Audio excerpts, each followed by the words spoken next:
All right, Ricky, we are doing this, man. This is an honor because you are the first person from TechStream on the Books4Guys podcast. As man, I've got your book here. I think you're the only person at TechStream who's written a book, and proud to call you my colleague, man. I'm so happy to have you.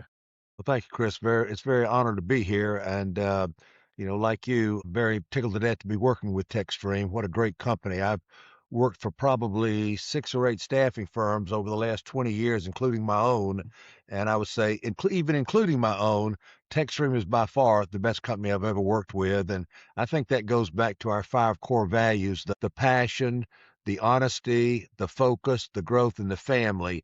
When you've got those as your 5 core principles and you don't just talk the talk, but you walk the walk, you're going to be successful in life no matter what your vocation is.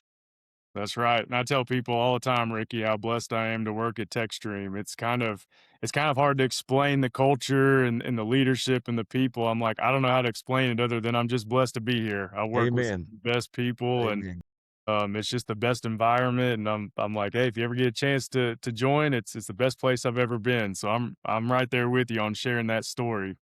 I agree. I'll be a year in May. Very cool. I'm going on 6 years, and it's gone by fast. It does. But no, Ricky, man, thank you so much. Number one, thank you for supporting Books for Guys and our mission to encourage more men to read and talk about books and again start that curiosity journey and really learn things. And I'm so excited because and I appreciate you providing your book to me. And you actually gave me 2 copies. And I gave one to a guy that I'm good friends with here in Nashville. That's part of a leadership group that I'm with, and I gave him a copy of your book. And he actually texted me last week, and he was like, "Dude, this was a game changer of a book." And I was like, "Right? It's good." Very So good. yeah, absolutely. Well, Ricky, I just want you to share your story because I I didn't know a lot about you till you joined TechStream, and then I was reading through your book and I was like, you've been endorsed by Jimmy Carter. You got Andre Dickens, the mayor of Atlanta. You've got pictures with Mark Cuban, Ludacris, all of these people.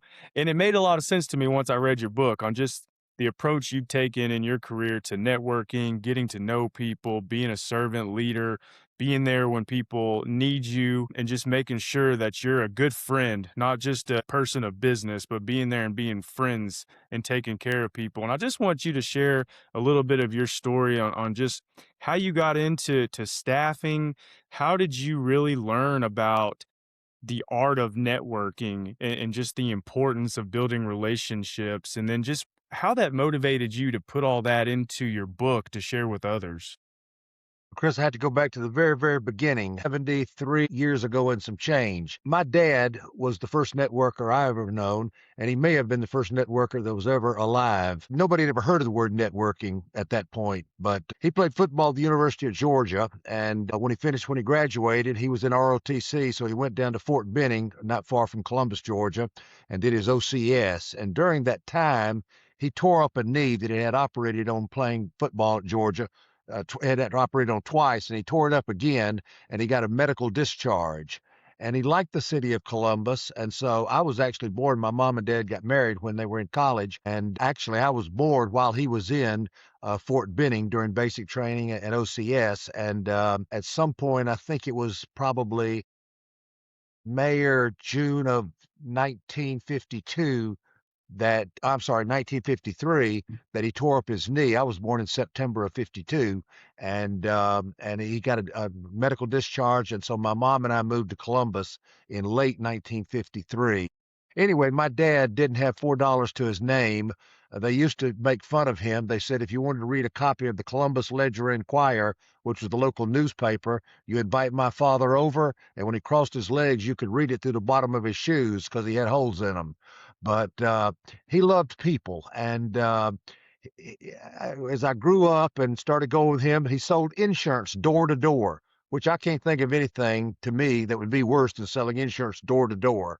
But he did that and became successful, and then branched out and started selling insurance, more from people in business, and eventually branched out and ended up doing 10 or 15 different things. He was had an entrepreneur's heart. But when I would go to the office with him from time to time, and we would go out in the community or make a sales call or whatever, every human being he ran into, he had a conversation with. Back in those days, if you went to the gasoline station and bought gas, somebody not only pumped your gas, but they checked your oil, they checked your four tires for air pressure, and they cleaned out your ashtray. Well, during the whole process, my dad's got his arm around the fella's shoulder saying, "How you been? How's your mama? How's your kids? This, that, the other." Or if we were at a restaurant, we bumped into the mayor of Columbus, Georgia. He was over there doing the same thing with him. It was never a person that he didn't reach out and put his hand out and say, "How you doing? It's good to see you, man," or this, that, or the other. So I inherited whatever skill I might have, and I watched my dad for my entire life, and he was my role model, my hero in many degrees. And so when I get a little bit of publicity or somebody says something nice about me, I always divert it and say, "Well, you're thanking Richard E. Steele Sr. because his junior is just a carbon copy of what he tried to do his whole career." So growing up, I've worked all my life. I got my first W-2 1964. I was 12 years old, and I've been getting W-2s ever since then. I've been an entrepreneur. I've started 10 different businesses, and not in the same line of work. Like, somebody gets in the paint business, they might do 12 different painting things. I've done 12 different or 10 different occupations or segments. Most of it in and around the hospitality industry, which was one of the industries my dad got in after he never quit selling insurance, but he basically branched out of that at some point. But anyway, I started lots of different businesses, but I've always felt like the most important person I was ever going to meet in my life was the very next person. And I just made sure that I put everything I could into that experience. A lot of people, when you meet them, they look at you and they shake your hand perhaps, and then they start looking around the room to see if they can find somebody more important to talk to because you're not a big deal in their eyes. That person's never going to be never going to be a great networker, and that person's never really going to be a great friend. So I learned early on that you invest in every single person you get an opportunity to meet, and then see what happens. And I've had an interesting career. I've built a number of companies. I sold some companies to bigger businesses and made a little bit of money. And then again, I've invested some things that lost everything. I mean, I've had more ups and downs in my career than the outside elevator at the Westin Peachtree Plaza. And that's a lot of ups and downs. But anyway, I'm still vertical and looking forward to having fun in what I am sure is my last rodeo being part of the TechStream team. I've decided that, I'm going to do the best I can for as long as I can because I don't really work. I just hang around a bunch of friends, have lunches and dinners, and I'm going to a wine tasting this afternoon with probably 25 people, and 5 of them have been customers in the past. There's nobody going to talk about business. We're going to talk about our family, our friends, the fact that Springsteen's going to be in Atlanta on May the 2nd, and the Eagles are going to come in town on April the 5th. So we're going to talk about just life. Yet, 2 weeks from now, a month from now, one of them needs something that is one of the services that we sell. That rascal's not going to call around shopping for price. He's not going to start looking in the newspaper or the phone book or whatever to say, who does this, that, or the other. They're going to pick up the phone and call me because they know they can trust me and they know that I care about them a great deal, and something good's going to happen. In 1986, I was fortunate enough to be named the Georgia Small Business Person of the Year. And a lot of people thought that wasn't fair because I weighed 250 pounds at that point. So there was nothing small about me. But nonetheless, I got a chance to go to the White House and meet the other 49 winners from the other states. And it was a great, great honor. But people have been trying to get me to write a book about kind of what I do, which is basically a story about my dad. And I never did it. I never did it. And in 2004, I believe it was 2005, I was transitioning out of business. And I thought, if ever I'm going to do this, at that point, I was 20 years younger. So I'm 52, 53 years old. Maybe now's a good time. And so I took the time off. I got a publisher, I got a editor, and began the process. And I wrote the first book, and I did fairly well. A lot of people seem to like it. Again, it is not a great literary. It's not John Steinbeck. It's not Griscom. It's not Zig Ziglar. It's me telling a bunch of stories.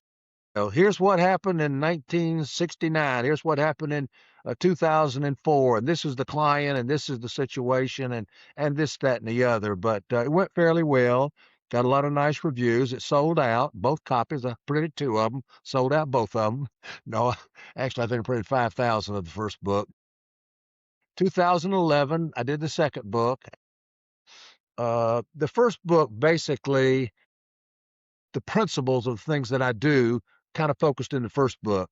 The second book in 2011 or 12, I had to add social media. 2004, I don't think, no, 2005 was when LinkedIn started, and Facebook was a couple of years later. So in 2011, probably a third of the new part of the book was on social media things. And then once that book was sold out, I didn't think I would write a third book, but then COVID hit. And so we were all locked down and half crazy, and some of us more than half crazy. So anyway, when COVID was over with, I thought I'm going to write one final book, and it's called The Heart of Networking, third edition. And it talks about how I got through COVID and how I was able to continue doing business and this, that, and the other, and an update from some of the social media things, because some of the things we used in 2008 and 2012 are no longer around, but kind of how I used the big three to me, which is LinkedIn, and is number one with a bullet. I use Facebook a great deal. A lot of people say, "You're 73 years old. Get off Facebook, man. Grow up." Well, I can name 5 CIOs in, 1 second who are all of my Facebook friends, and we swap things back and forth. I can name a number of CEOs of multi-billion-dollar corporations who are on Facebook. And then the last one is Twitter, now called X. I don't use that nearly as much, but I do it when say I'm at a business meeting or a speaker, professional speaker, or a community meeting or something. I'll use X to say, so and so just spoke and he made this point. I thought it was interesting. And a lot of times I'll have people call me afterwards and say, "Gosh, I couldn't get to that meeting, but I really appreciate the little 10 or 12 little things you dropped in. I felt like I was almost there." To me, the key to that is everyone, and I think you've done it well with the books that you're putting in the hands of young men. Knowledge is the secret sauce to change your life. Everybody needs to have something that's going to help them get to the next level, and knowledge is the key. And when you share knowledge of something to do with a community event or some subject you might have some expertise in, you have made the world a better place and a different place. And so I try to share as much as I can in those areas. Yeah. Well, I'm glad you took the time to write this third edition because it really resonated with me because there's a couple points you were saying there that I was thinking like, yep, yep, yep. And you talk about the first thing that caught my attention was the next person you meet could be the most important person that you meet. And even we're both in staffing now, and some of the people that I've kept in touch with for years, and maybe I didn't do anything with them for 3 or 4 years, for my first meeting, but then all of a sudden I did find a job for them. And then when I found them a job, all of a sudden they became a hiring manager. And then they were calling me because they had such a good experience and just we became friends. It wasn't just a transactional conversation. It was, hey, let's grab lunch. Hadn't caught up in a while. Hey, how's your I knew their kids. I knew their spouse's name. I knew their hobbies. And you do a good job of that in your book, just talking about the importance of getting to know people and really going beyond surface level of your connection with them. And I've always learned best from people like you, Ricky, too, who just share stories of like, hey, I did this and it worked, and maybe it works for you, maybe it doesn't. But I always find the best leaders that I resonate with is them just telling me what they've tried and them being like, hey, go fail yourself, figure it out. Like, here's what I tried. You try it too if you want to. And so I appreciate reading stories like yours of, hey, I got to do this and it led me to this connection and this connection and this connection. And it's put you in some very important rooms with people and in the presence of some people who a lot of folks don't get the chance to be around or connect with. But because you took that approach of the next person could be the most important, you've gotten to do some really, really cool things when you sit down and think about it. Yeah, I've been very, very blessed, no question. Back in 1993, 94, one of Will Smith's first starring roles in a movie was called The 6 Degrees of Separation with Donald Sutherland, who just passed this past year. Anyway, 6 Degrees of Separation, you can connect yourself to anybody on God's earth in 6 steps or less if you have enough information. Somebody's best friend's third cousin's barber is best friends with the president of the United States or the president of the company that you want to do business with or the college you want to get your kids into or whatever. but you got to have the information, and that's why it's so critical to have a great database, whether it's Outlook or Sharkware or Google or whatever. You got to have a database, and you got to keep up with folks, and you got to know where they went to school. You know, I call it research. My wife calls it stalking. But I do a great deal of research before I meet anyone. I never go on a meeting with a human being that I don't spend at least 30 minutes trying to figure out what makes them tick. And I'm going to find it out on LinkedIn. I'm going to find it out on Facebook. I'm going to find it out on Twitter or X, perhaps, or I'm going to put it on Claude AI or Chat GPT and say, tell me about Jim Smith, the vice president of marketing at XYZ company. And Claude's not going to come up with like their blood type or their, where they live or their home address, but going to come up with so and so graduated from this college, da da da da da. They worked at Coca-Cola, they worked at IBM, they worked here, there, and yonder. They also were involved in the United Way or the American Cancer Society or whatever the case might be. And at some point, there's going to be a way that either I will leverage that into the conversation. Perfect example. Not 1 hour ago, I was meeting with one of our founders of our company and a local CIO of a company here in Atlanta. I'm sure it's a multi-billion-dollar company. It's a huge company, a publicly traded company. And I knew she went to Auburn. She graduated from Auburn. She's got 2 degrees from Auburn, as a matter of fact. I'm not going to give too much information or somebody's going to call her up and say I'm talking about her. But I started the meeting by saying just something very, very simple. Weagle, weagle, war damn eagle, which, having grown up in Columbus, Georgia, Auburn is 28 miles away. And I went to a lot of football games in Auburn. And I know that everybody goes to Auburn is Weagle, Weagle, war damn eagle, give 'em hell, big blue. And I shared that with her. She smiled and we started the conversation. It's not, you don't have to do 1,000 great things. You got to do a few little things right. And if you do a few little things right, you don't have to do a huge thing, but it's being consistent, being always there, being always present, and looking out for the next person and try to figure out how I can make a difference in their life. And if you do that often enough, you're going to have a pretty successful life and a pretty successful career. There's nobody on God's earth that wants to be sold anything. A salesperson is the last person anybody wants to lay eyes on. And yet everybody wants to buy something.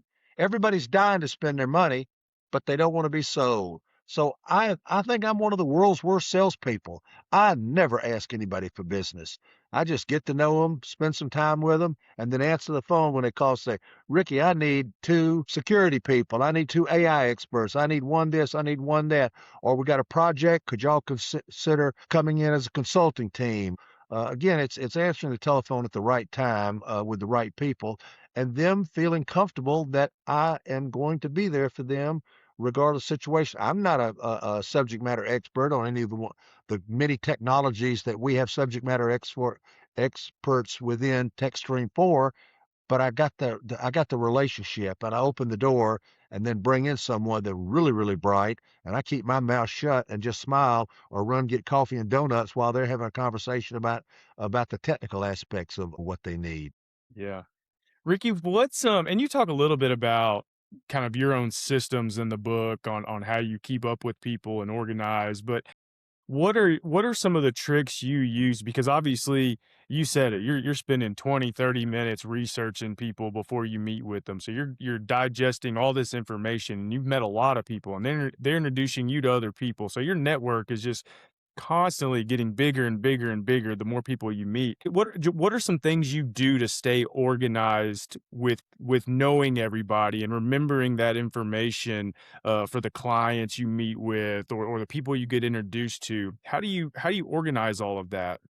Well, again, you got to have a good database. You got to have something where you can categorize. In Outlook, you can actually create categories and you can put college, you can put, married, yes or no, children's names or whatever. I don't want to just know the person's name and where they were. I want to know the person's name, their last 4 jobs, their assistant's name, their husband or wife's name, and the 3 or 4 kids' names. If I could figure that out, are they into? Do they volunteer at United Way? Do they volunteer at American Breast Cancer? Are they big friends of the big fans of the Atlanta Hawks or the Atlanta Braves or the Atlanta United for soccer? Or heck, we're in the South. Do they like tractor pulls and professional wrestling?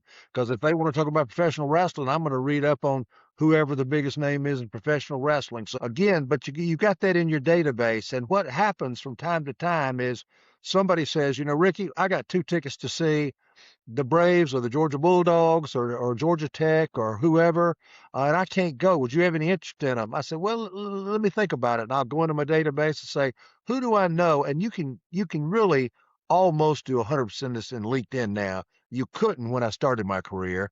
Now LinkedIn, you can almost do everything you want to do. And LinkedIn, you can have a free subscription or free service, and that's one thing. Or you could pay 250, $300, or you can pay $650. And then I think there's a bigger one for people in the staffing business, but I'm in that middle category. And there's a lot more information you can pull when you pay for a membership. If you have a career and you're waiting on your boss to give you some money to help you do a better job at your career, then he ought to fire you or she ought to fire you. You better be willing to invest in your own career yourself. And I subscribe to 3 or 4 newspapers, 3 or 4 newsletters. I want to know what's going on, and I invest out of my money, and I do not put that on an expense account. So it's if you're not willing to invest in your own career, then you're taking advantage of the folks you work with. But then again, I categorize that, and I'm going to know who went to Georgia, who went to Auburn, who went to Tennessee, and when I got 2 tickets, and not just call them up and say, I got a couple of tickets to the ball game. Would you like to go with me? The person's probably going to say, let's see, I want to go with Steele. He's going to try to sell me the whole game and da da da da da da. I want to watch the game, and it's on a Saturday, and I don't want to leave my wife or my husband or my kids or whatever. I give them the 2 tickets. Say, why don't you and your wife go, or you and your husband go and have fun? They said, you're not going to go? I said, nah, I got something for that weekend or whatever. And they call me back afterward and say, that's amazing. I never have a salesperson give me something that they don't expect to get something out of it. Well, the problem with that whole concept is if you give something expecting something in return, that's not a gift. That's a bribe. You have tried to take advantage of someone, and that's horrible. And you're going to get found out 9 times out of 10. You give something, you give something expecting nothing in return. But what you'll find out more often than not, people got good hearts, and when you treat them right, they're going to go out of the way to repay your kindness. So again, you expect nothing. And so when you don't get anything out of it, as it does happen, from time to time, you're not mad at anybody. You're not ticked off because they didn't repay you. It's a wash. Gave it because you wanted to give it. You get nothing out of it, and you're not upset about it because they didn't do it. But more often than not, you'll find something will happen that day, that week, that month, 6 months from now, or 2 years from now, when just out of the clear blue, somebody calls you up and you have hit the lotto. Yeah. Yeah. I love hearing some of the things you're saying because it's validating some of the things I'm doing. You talk about like newsletters. I'm the same way. I've got 4 or 5 different cities I keep up with. One I was born in, Atlanta, Nashville, where I'm at now. I've got a couple others I keep up with just to know what's going on. And then, spending time I use a tool called Evernote where I do my weekly rundown and report so I can type someone's name in. It'll pull them up from maybe I made a note about them a few years ago. And it's something that I don't know. I guess I don't realize just how powerful of a tool that is until I need it. And I'm like, okay, I need to go look this up again. And so it sounds like you have those tools so you can, before you meet someone again, go back and remember something that you talked about or something that they like. Ricky, do you find it just seems now with AI and the sales process, it just seems that there's so many more people out there now that are just being transactional and not spending the time to become friends with people or to become acquaintances and spend the time getting to know somebody. Everyone just wants to make the sale immediately and not put the time in, it seems, to grow the relationship. And I know sometimes people just don't feel like they have the time because sometimes companies are operating the same way. It's all about a number. And if you don't hit it, you're out. But what are your thoughts on just kind of the overall market and state of selling and where good salespeople are and just your thoughts in general with AI and some of the stuff going on right Well, the world's changing. I'm a dinosaur. I think when I die, it'll be the actual end of The Death of a Salesman. The play that Arthur Miller, or book that he wrote in the '60s, will finally come to a conclusion when I die, because I may be the last of a breed, because I don't do that. That's transactional. That is, I got to do this, that, and the other. I got to make 300 calls a day. I got to do this. I got to do that, the other, and maybe one will fall down in the hopper. Gosh, I'd rather have root canal surgery without Novocaine than have to live like that.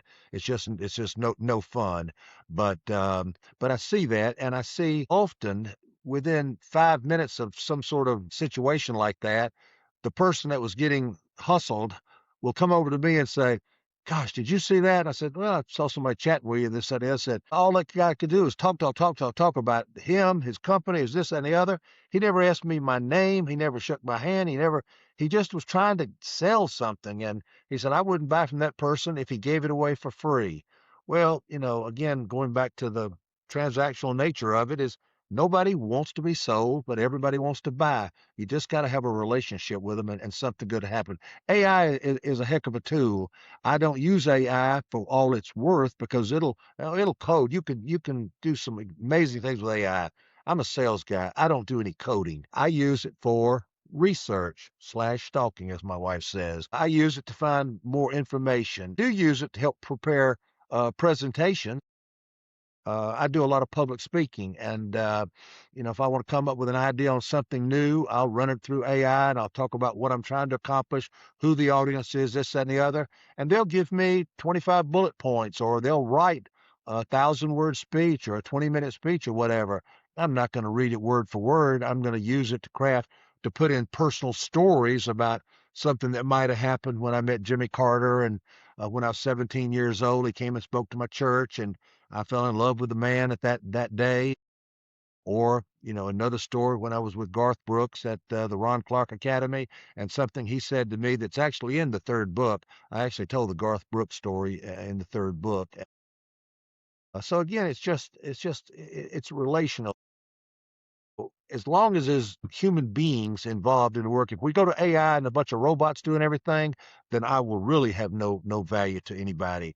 But as long as human beings are still involved, human beings like to touch and hold and a slap on the back, a handshake, a kiss on the cheek. As long as human beings are involved, I think there'll be a place for folks like me and you. And again, if it changes to complete robots doing everything, then what the hell? We might as well lay down and die. It won't be any use for us whatsoever. Yeah.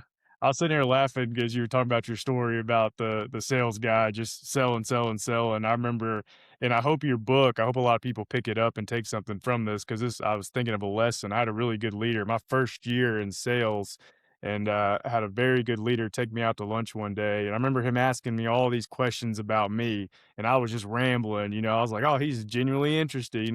I'm just telling him everything. He knows my mom, my sister, how many dogs I've had, all this stuff.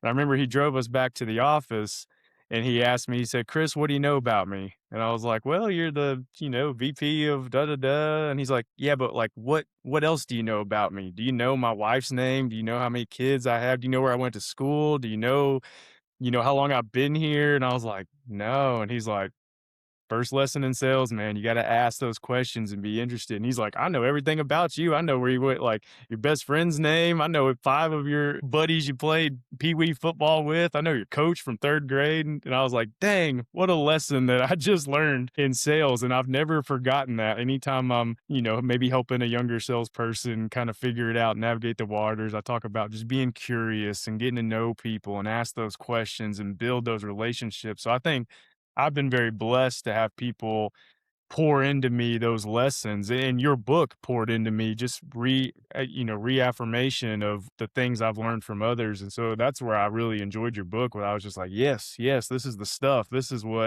how you build your career and how you do it the right way and make a lot of friends and have a lot of connections and get to do cool things.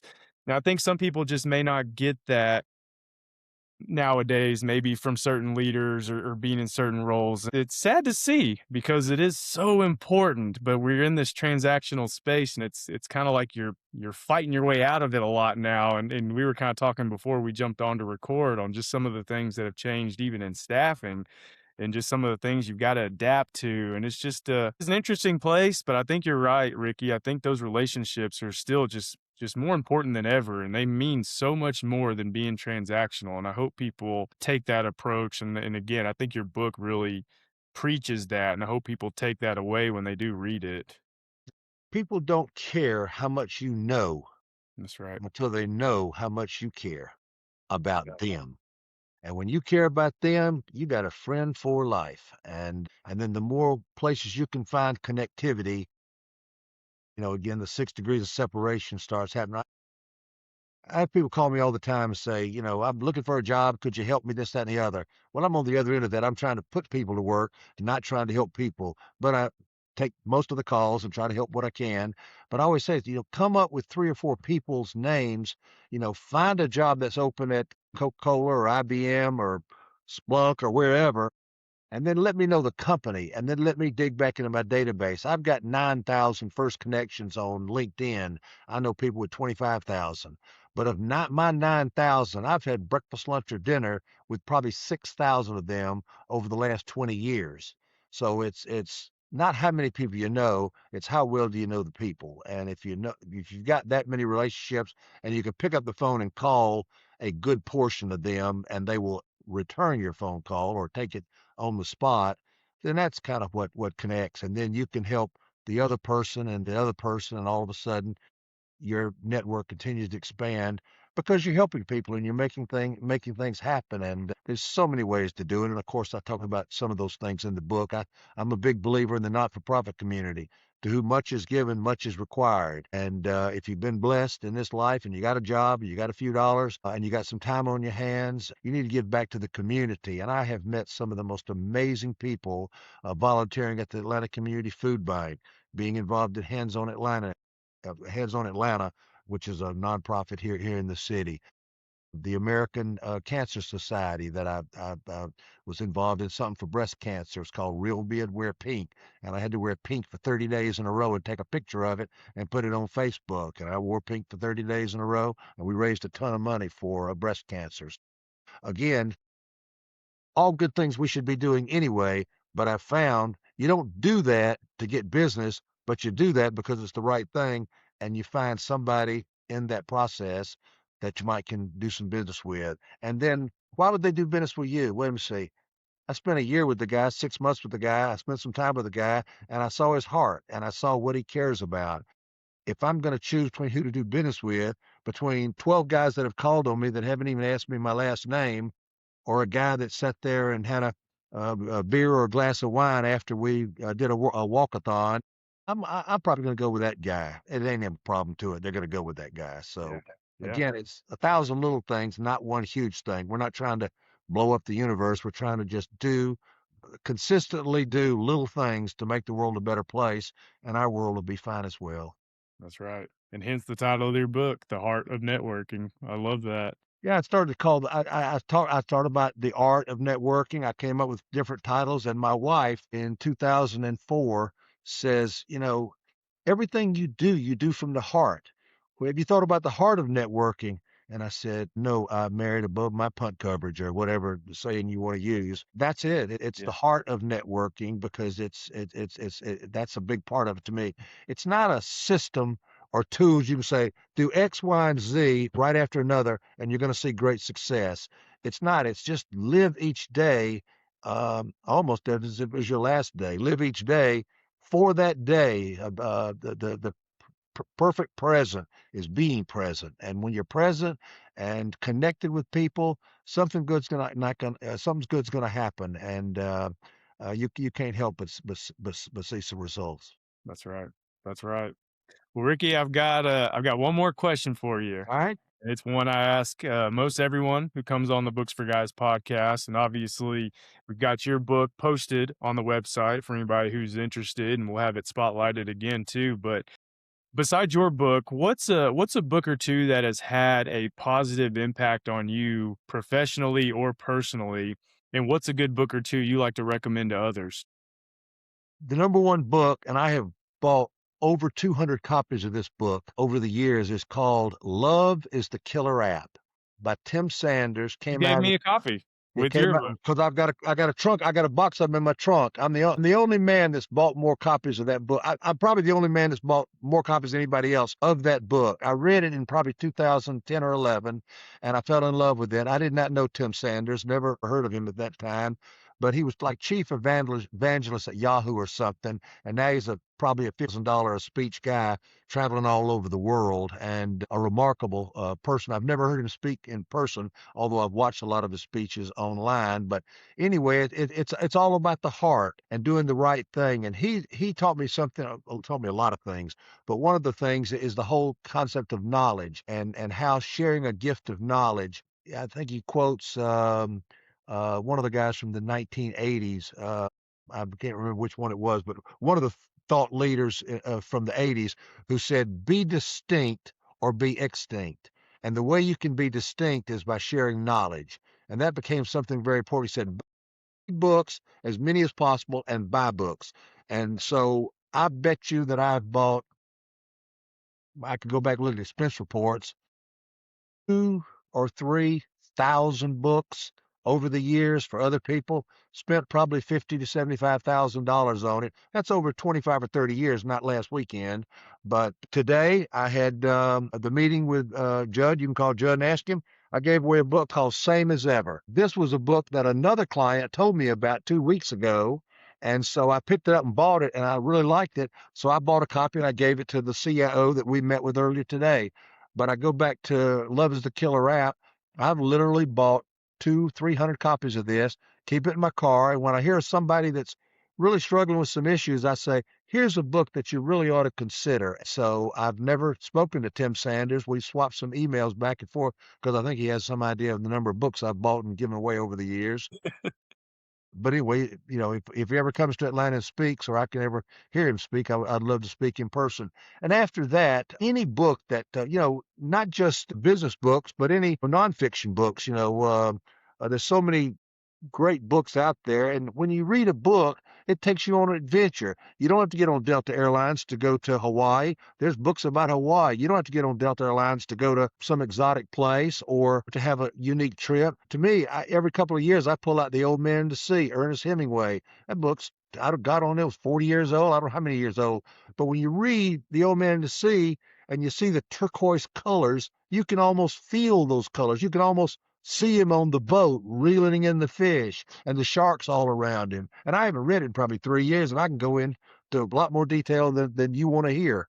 But it takes you on trips, expands your mind. Again, knowledge is what is critically important. And so I spend a great deal of time. I get up in the morning and I read before I do anything. Before I get in the shower or do anything. I read a book. I read my Bible from time to time. So devotion or this, that, or the other. Read C.S. Lewis is one of my favorite Christian authors. I read him, quite often. But I have a subscription to the Atlanta Journal-Constitution, the Atlanta Business Chronicle, the New York Times, Rolling Stone magazine. I love music, and I can't even think some of the other publications. Oh, Tech Links magazine, which is a local Atlanta publication, and a few others. But anyway, reading and knowledge, because sometimes you're at a table of 6 or 10 or something at an event, and somebody says, "Does anybody know anything about this subject?" And I promise you, I'm not going to be an expert on that subject, but I read something about it. I said, I read something that a Harvard professor, an MIT, whatever, wrote an article, published a paper, this, that, and the other. I think I have it somewhere. Let me send it to you. And the next day or that afternoon or whenever, I find that. I send it to that person. He says, "That was just what I needed. Thank you very much. You don't know what that means to me." And so again, it's a little bitty thing, but it's a little bitty thing that's got compound interest to it.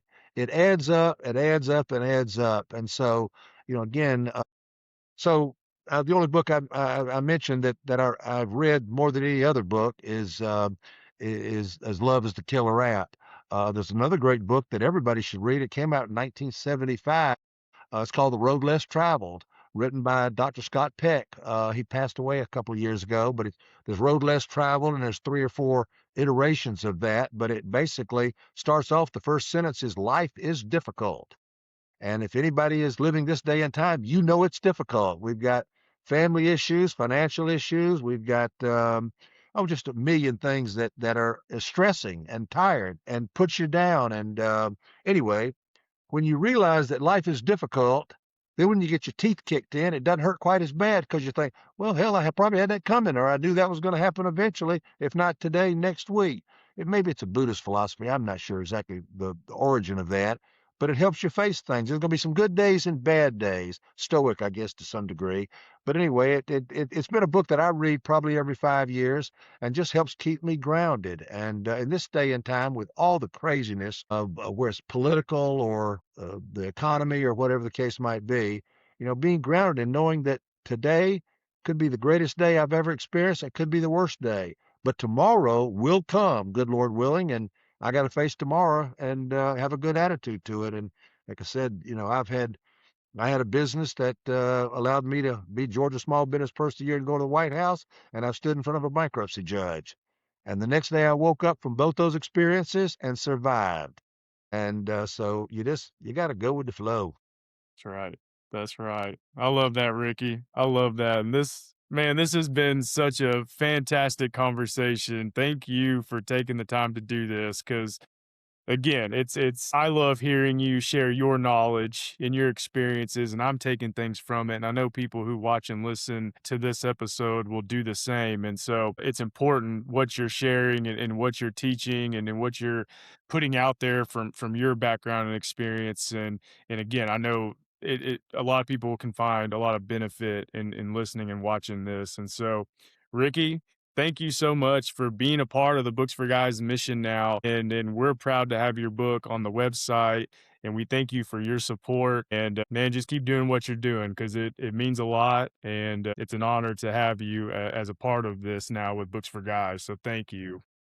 This not to be a sales pitch, but my book is available on Amazon or on Barnes and Noble. Well, it's also available on Kindle. But if you buy it from them, they ship it from their warehouse, and it's a little more expensive, and you pay the postage. I assume on your website you've got my Shopify page, which is heartofnetworking.net, because I'm a networker. If you buy it from that particular site, it's a little bit less expensive. I pay for the postage, and I'll personally sign each book or dedicate it or inscribe it to you. So it makes it a little bit more personal because I felt like that's what I do every day. I need to do that with the book. So again, through the Shopify, heartofnetworking.net, I will inscribe it for you and mail it to your home or office or whatever. Or you can order it off of Amazon or Barnes and Noble, and hopefully it'll be a blessing to whoever decides to pick it up. And then again, my name and number and address is in the email is in the book. And so if at some point you read the book and you say, hey, you didn't explain that very well, write me an email. I'll get on the phone with you, or we'll have a phone conversation, and I'll try to do a little bit better job of explaining it. Yeah. Well, we appreciate that, Ricky. I'll make sure that links in the show notes and make sure everybody has access to that. So, but thanks a lot, Ricky. Really appreciate it. I look forward to seeing you next time you're in the Big A. Absolutely. Thanks, Ricky. Here, God bless. Bye bye.